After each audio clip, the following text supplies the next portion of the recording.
नमस्कार दोस्तों, आज प्रस्तुत है कहानी रिश्तों की रस्में। दोस्तों, कहानी को अंत तक जरूर सुनिएगा और कहानी पसंद आने पर वीडियो को लाइक और चैनल को सब्सक्राइब जरूर कीजिएगा। तो शुरू करते हैं आज की कहानी रिश्तों की रस्में। नंदा आंगन में स्टूल डालकर बैठ गई। लाओ परजाई, साग के पत्ते दे दो, काट देती हूँ, शाम के लिए आपकी मदद हो जाएगी। अभी ससुराल से आई और मायके में भी लग पड़ी काम करने, रहने दे, मैं कर लूंगी, सुमिता ने कहा। पर वाक्य समाप्त होने से पहले ही एक पुट और लग गया संग में। क्यों? आप अकेले क्यों करोगे काम? मुझे किस दिन मौका मिलेगा आपकी सेवा करने का? यह स्वर अनिका का था। हंसती हुई अनिका सुमिता की बाह थामे उसे बिठाती हुई आगे कहने लगी, आप बैठकर साग के पत्ते साफ करो मम्मा, बाकी सब भागदौड़ का काम मुझ पर छोड़ दो। आज अनिका की पहली लोहड़ी थी। कुछ महीनों पहले ब्याह कर आई अनिका घर में ऐसे घुल मिल गई थी कि जब कोई सुमिता से पूछता कि कितना समय हुआ है बहू को घर में आए, तो वह सोच में पड़ जाती। लगता था जैसे हमेशा से ही अनिका इस घर में समाई हुई थी। तुम्हें यहाँ मोहाली का क्या पता बेटे? आज सुबह ही तो पहुंची हो दिल्ली से। कल शाम तक तो ऑफिस में बिजी थे तुम दोनों। उसे देखो, अमन कैसे सोया पड़ा है अब तक। अपने बेटे की ओर इशारा करते हुए सुमिता हंस पड़ी। मायके में तो सभी को नींद आती है, नंदा ने भतीजे की टांग खिंचाएगी। अमन का जॉब काफी डिमांडिंग था। शादी के बाद वह सिर्फ त्योहारों पर ही घर आ पाया था, मगर अनिका कई बार अकेले ही वीकेंड पर बस पकड़कर आ जाती। सुमिता मन ही मन गदगद हो उठती। 1.5-2 दिनों के लिए बहू के आ जाने से ही उसका घर आंगन महक उठता था। लगता मानो अनिका के दिल्ली लौट जाने के बाद भी उसकी गंध आंगन में मंडराती रहती।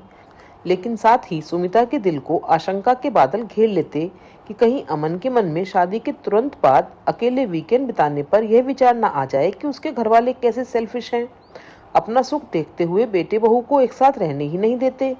उसके समझाने पर अनिका उल्टा उसे ही समझाने लगती। मम्मा, मैं हम दोनों की खुशी और इच्छा से यहाँ आती हूँ इस घर में आकर मुझे बहुत अच्छा लगता है। आप नाहक ही परेशान हो जाती हैं। सास बहू के नेह बंधन के जितने श्रेय की हकदार अनिका है, उससे अधिक सुमिता। हर माँ अपने बेटे के लिए लड़की ढूंढते समय अपने मन में अनेक अनेक सपने बुनती है। नई बहू से हर परिवार की कितनी ही अपेक्षाएं होती हैं। उसे नए रिश्तों में ढलना होता है, परिवार की परंपरा को केवल जानना ही नहीं अपनाना भी होता है। ऐसे में नए परिवार में आई एक लड़की को यह अनुभूति देना कि यह घर उसका अपना है, उसके आसपास सहजता से लबरेज भावना का घेरा खींचना कोई सरल कार्य नहीं। सुमिता ने कभी अनिका को अपने परिवेश के अनुकूल ढलने को बाध्य नहीं किया।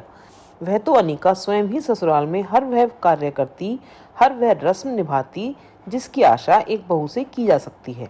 जब भी आती अपनी सास के लिए कुछ न कुछ उपहार लाती। सुमिता भी उसको लाड लड़ाने का कोई मौका नहीं चूकती। सुमिता के पति अशोक चुहल करते, बहू की जगह बेटी घर ले आई हो, और वह भी ब्राइब देने में माहिर। आज पहली लोहड़ी के मौके पर कई रिश्तेदार आमंत्रित थे। आस पड़ोस के सभी जानकार भी शाम की दावत में आने वाले थे। आंगन के चारों ओर लाल हरा टेंट लग रहा था। जनवरी की ठंड में उधड़ी छत को ढकने हेतु लाइटों की झालर बनाई गई थी। आंगन के बीचों बीच सूखी लकड़ियां रखवा दी गई थीं। आज के दिन एक ओर सुमिता अनिका के लिए सोने का हार खरीद कर लाई थी, जो उसे शाम को तैयार होते समय उपहार स्वरूप देने वाली थी, तो दूसरी ओर अनिका अपनी सास के साथ साथ सभी रिश्तेदारों के लिए तोहफे लाई थी। शाम की तैयारी में अनिका अपनी कलाइयों में सजे चूड़ों से मेल खाती गहरे लाल रंग की नई सलवार कमीज व अमृतसरी फुलकारी काम की रंग बिरंगी चुन्नी पहनकर आई, तो सुमिता ने स्नेह भरा दृष्टिपात करते हुए उसके गले में सोने का हार पहना दिया। प्यार से अनिका सुमिता के गले लग गई। फिर उससे पूछते हुए अनिका रिश्तेदारों के आने के साथ पैरी पौना करते हुए उन्हें उपहार थमाने लगी। सभी बेहद खुश थे। हर तरफ सुमिता को इतनी अच्छी बहू मिलने की चर्चा हो रही थी। शाम का कार्यक्रम आरंभ हुआ। आंगन के बीच आग जलाई गई। सभी लोगों ने उसमें रेवड़ी, मूंगफली, गेहूं की बालियां आदि डालकर लोहड़ी मनाना शुरू किया। नियत समय पर ढोल भी आ गया। आजकल की तरह प्लास्टिक वाला ढोल तो नहीं लाया ना? चमड़े का ढोल है ना तेरा? अशोक ने ढोली से पूछा। भाई, जो बात चमड़े की लय और थाप में आती है वह प्लास्टिक में कहाँ? फिर तो ढोली ने सबसे चहेती धुन चाल बजानी शुरू करी और सभी थिरकने लगे। नाच गाना भंगड़ा ठप्पे होते रहे। कुछ देर बाद एक और लगा कोल्ड ड्रिंक्स का काउंटर भी खुल गया। घर और पड़ोस के मर्द वहां जाकर अपने लिए कोल्ड ड्रिंक्स लेकर आने लगे। घर की स्त्रियां सबको खाना परोसने में व्यस्त हो गईं। अनिका आगे बढ़ चढ़कर सबको हाथ से घुटा गर्मा गर्म सरसों का साग और मिस्सी रोटियां परोसने लगी। किसी थाली में घी का चमचा उड़ेलती तो कहीं गुड़ की डली रखती। अनिका देर रात तक परोसती बटोरती झूठी थालियां उठाती रही। मध्य रात्रि के बाद अधिकतर मेहमान अपने अपने घर लौट चुके थे। दूसरे शहरों से आए कुछ मेहमान घर पर रुक गए थे। घर की छत पर अमन ने गद्दों और सफेद चादरों का इंतजाम करवा दिया था। मेहमानों के साथ आए बच्चे बिस्तरों पर लोट पोट कर खेलने लगे। ठंडे ठंडे गद्दों पर लुढ़कने का आनंद लेते बच्चों को सरकाते हुए बड़े भी लेटने की तैयारी करने लगे।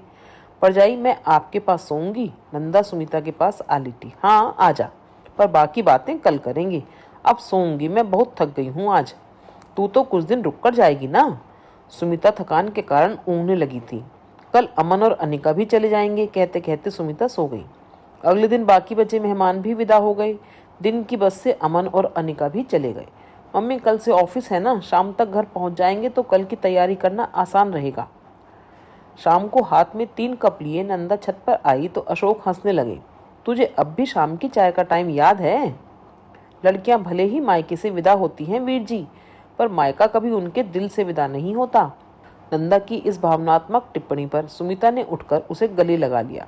चाय पीकर अशोक वॉक पर चले गए। नंदा को कुछ चुप सा देखकर सुमिता ने पूछा, कोई बात सता रही है तो बोल क्यों नहीं देती? कल से देख रही हूँ कुछ अनमनी सी है। आपका दिल टूट जाएगा परजाई, पर बिना कहे जा भी नहीं पाऊंगी।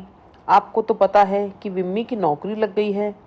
इसी कारण वह इस फंक्शन में भी नहीं आ सकी और जवान बेटी को घर पर अकेला कैसे छोड़े, इस वजह से उसके डैडी भी नहीं आ पाए। नंदा ने अपनी बेटी विम्मी के ना आने का कारण बताया तो सुमिता बोली, मैं समझती हूँ नंदा, मैंने बिल्कुल बुरा नहीं माना। कितनी बार अमन नहीं आ पाता है। वह तो शुक्र है कि अनिका हमारा इतना ख्याल रखती है कि अक्सर हमारे पास आ जाया करती है। मेरी पूरी बात सुन लो। नंदा ने सुमिता की बात बीच में ही काट दी। विम्मी को नौकरी लगने पर ट्रेनिंग के लिए दिल्ली भेजा गया था।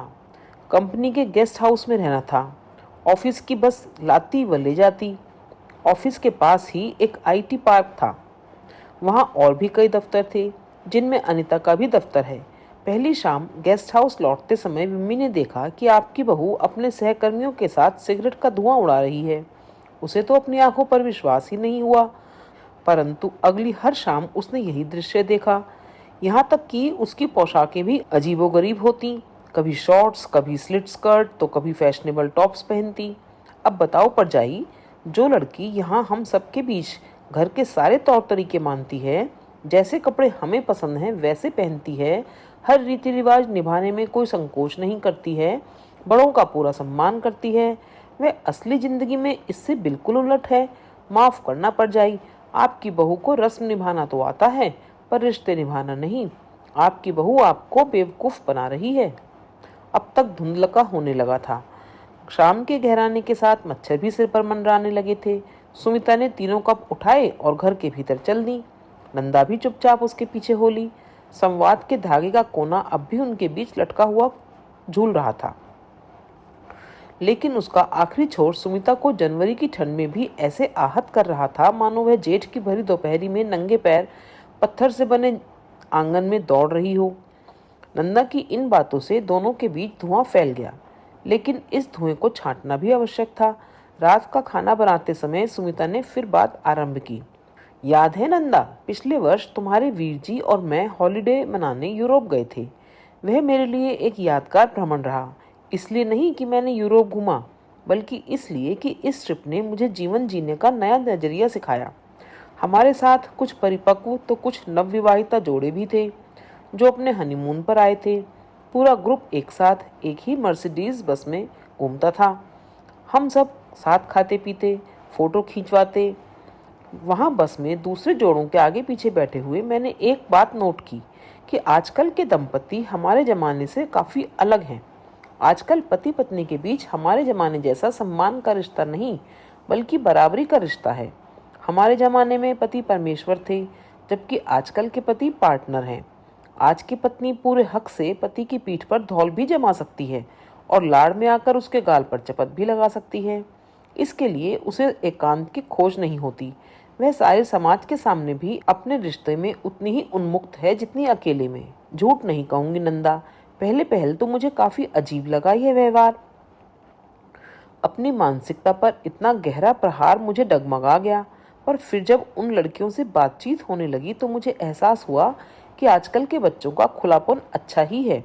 जो अंदर है वही भावना बाहर भी है। कहते तो हम भी हैं कि पति पत्नी गृहस्थी के पहिए हैं, बराबरी के स्तर पर खड़े, पर फिर भी मन के भीतर पति को अपने से श्रेष्ठ मान ही बैठते हैं। परंतु आजकल की लड़कियां कार्य दक्षता में लड़कों से 20 ही हैं, 19 नहीं। तो फिर उन्हें उनका जीवन उनके हिसाब से जीने पर पाबंदी क्यों? जब हम अपने बेटों को नहीं रोकते तो बेटी बहुओं पर लगाम क्यों कसें? यूरोप जाकर मैंने जाना कि सबको अपना जीवन अपनी खुशी से जीने का अधिकार मिलना चाहिए। किसी को भी दूसरे पर अंकुश लगाने का अधिकार ठीक नहीं। पारिवारिक सानिध्य से ऊपर क्या है भला? यदि परिवार की खुशी के लिए अनिका हमारे हिसाब से ढलकर रहना चाहती है तो हमें उसका आभारी होना चाहिए। फिर अपनी निजी जिंदगी में वह जो करती है वह उसके और अमन के बीच की बात है। हमारे परिवार की रस्में निभाने के पीछे उसका अभिप्राय रिश्ते निभाने का ही है, वरना क्यों वह ये सब काम करती जिनमें शायद उसे विश्वास भी नहीं। जो बातें तुमने मुझे आज बताई हैं वे मैं पहले से ही जानती हूँ। अनिका ने मुझे अपने फेसबुक पर फ्रेंड लिस्ट में रखा हुआ है और आजकल की पीढ़ी चोरी छुपे कुछ नहीं करती, जो करती है डंके की चोट पर करती है। मैंने उसकी कई फोटो देखी जिनमें उसके हाथ में सिगरेट थी तो कभी बियर। अमन भी साथ था। मैं यह नहीं कहती कि ये आदतें अच्छी हैं, पर यदि अमन को छूट है तो अनिका को भी। हाँ, परिवार वृद्धि के बारे में विचार करने से पहले वे दोनों इन आदतों से तौबा कर लेंगे, इस विषय में मेरी उनसे बात हो चुकी है और दोनों ने सहर्ष सहमति भी दे दी है। ये उनके व्यसन नहीं, शायद पीयर प्रेशर में आकर सोशल सर्कल में जुड़ने के कारण शुरू की गई आदतें हैं। सुमिता अपने बच्चों की स्थिति सुगमता पूर्वक कही जा रही थी और नंदा सोच रही थी कि केवल आज की पीढ़ी ही नहीं, बदल तो पुरानी पीढ़ी भी रही है और वह भी सहजता से। तो अभी आप सुन रहे थे कहानी रिश्तों की रस्में।